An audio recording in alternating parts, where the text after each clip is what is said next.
अर्थव्यवस्था बदल दी उन्हें की भाई। केवल धर्मशास्त्र नहीं बदला, समाजशास्त्र नहीं बदला, अर्थशास्त्र बदल दिया। फिर क्या दिक्कत है?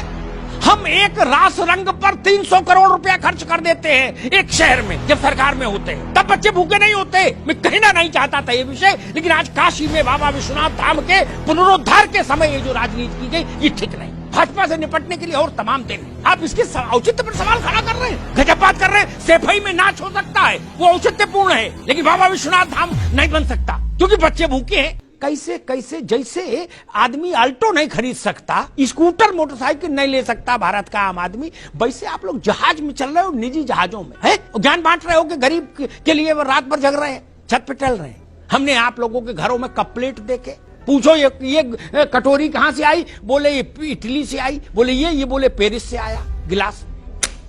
गरीब के लिए रो रहे हो? ये तमाशा नहीं किया करो भाई, इतना तो मत किया करो। लोग सुनते होंगे टीवी पर, इस पर, तो क्या कहते होंगे? जहर खाने का मन करता होगा गरीब आदमी का। उसके गरीबी के साथ मजाक मत करिए। आप रोटी नहीं दे सकते तो शांत तो रहिए। काजू बादाम खाने के बाद बाहर निकले और ये कहें कि मैं भी भूखा हूँ, ये तो झूठ मत फैलाइए। क्या आपके घर में बाल बच्चों की शादियां नहीं देखी हमने? नहीं देखी क्या? आप लोगों ने जितनी नहीं देखोगे, राघवेंद्र ने, कपिश ने, आनंद ने, उतनी मैंने देखी और विक्रम राव साहब ने देखी। आपके नेताओं के यहाँ शादियां पैसा ऐसे बहते देखा। कानपुर में तो गंगा में भी उतना जोर नहीं है, गंगोत्री गंगा समझो, ऐसे पैसा बहते देखा। एक नेता की यहाँ शादी हुई थी परिवार में, जहाज ऐसे उड़ा और बात कर रहे हैं कि जी 400 करोड़ कॉरिडोर में लग गया, देश भूखा है। गजब बात है। जहाज ऐसे उड़े जैसे विक्रम टेम्पो चलते हैं चमनगंज से कानपुर में, उस फ्रीक्वेंसी में जहाज उड़े। विक्रम राव साहब ने कह दिया मुझे पान खाना है, बोले जहाज ले जाओ पान खा के। कपिल श्रीवास्तव ने 2 मिनट बाद बोला, हम बोले हमको खाना, बोले इंडिया दूसरे विमान से ले जाओ। मैंने देखा, बताऊं नाम, चेहरे खराब हो जाएंगे। स्विस कॉटेज बन रही, स्विस कॉटेज शादी ब्याह में। हमको गुलाम बनाने के लिए जिन स्थानों को तोड़ा गया कि हमारी आत्मा पर भी नियंत्रण हो जाए, उन स्थानों का पुनरुद्धार नहीं होगा तो किस जगह का पुनरुद्धार होगा? आपकी कोठी में पैसा लगे तो जाए और बाबा विश्वनाथ के कॉरिडोर बने तो ना जाए। जितना पैसा लगा है ना, बुरा मत मानना, मैं ऐसे सैकड़ों राजनेताओं को जानता, सैकड़ों, जिनके पास इस मूल्य से ज्यादा के इमारतें हैं जितना कॉरिडोर में लगा है। कोई राव साहब गलत तो नहीं कह रहा? 100 एसी लगे, 100 एसी, इंद्र की सभा लगती है।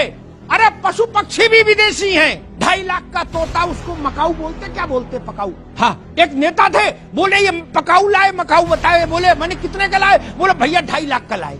वो भी कह रहे थे मैं गरीब के लिए रात भर जगता हूँ। मैंने कहा फिर मकाऊ को कब खिलाते जब गरीब के लिए रो रहे हो? 7.5 लाख रुपया का चश्मा। बाबा विश्वनाथ पर सवाल उठाओगे? आप लोगों के पास नैतिक सत्ता नहीं है। नैतिक सत्ता नहीं है आपके पास सवाल उठाने की। भाई आपकी कमाई का कोई साधन नहीं और आप कपड़ा रोज 3 बार बदल रहे हो, नींबू काट पहन रहे हो, कहां से आता है पैसा?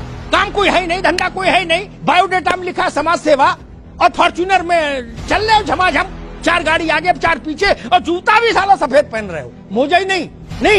और जो नहीं पहन पा रहे वो दुख में मरे जा रहे। वो कह रहे कि हे ईश्वर, ऐसे दिन हमारे कब आए कि मैं भी सफेद जूता पहन पाऊं, और 10 अंगूठी 10 उंगलियों में, और वो बकरी बांधने वाली उतनी मोटी चेन गले में। कोई कह रहा राष्ट्रवाद लाएंगे, कोई कह रहा जी समाजवाद लाएंगे, कोई कह रहा जी कांग्रेस लाएंगे, क्या? और 250 ग्राम की चेन डाले गले में। आप लोग सवाल उठाएंगे काशी विश्वनाथ पर? ना भाई साहब, ऐसा मत करिए। आध्यात्मिक को छोड़ भी दें, हालांकि आध्यात्मिक मान का कोई मूल्य नहीं होता। सिखों ने कभी ये सवाल नहीं उठाया कि गोल्डन टेम्पल का कोई आर्थिक मूल्य क्या है, वेटिकन सिटी में पोप की सत्ता क्यों चलती, सवाल ईसाई नहीं उठाते। मक्का और मदीना पर सवाल नहीं उठता। काशी विश्वनाथ पर सवाल उठाने की हिमाकत कैसे हो सकती है?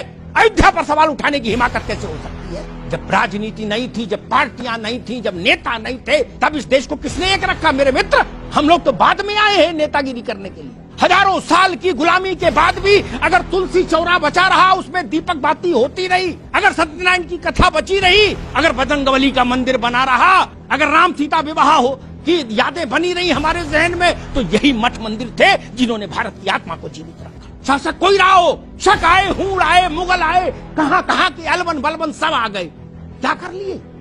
काल के गाल में समा गए। केवल हम जिंदा रहे। कुछ बात है कि हस्ती मिटती नहीं।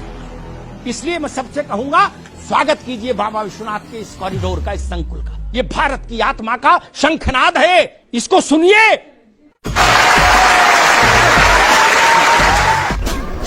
बंद करो, हाथ जोड़ के मैं मैं मोदी साहब से गुजारिश करता हूँ। आप लोग रोना बंद कीजिए, मेरे तक आवाज आ रही है।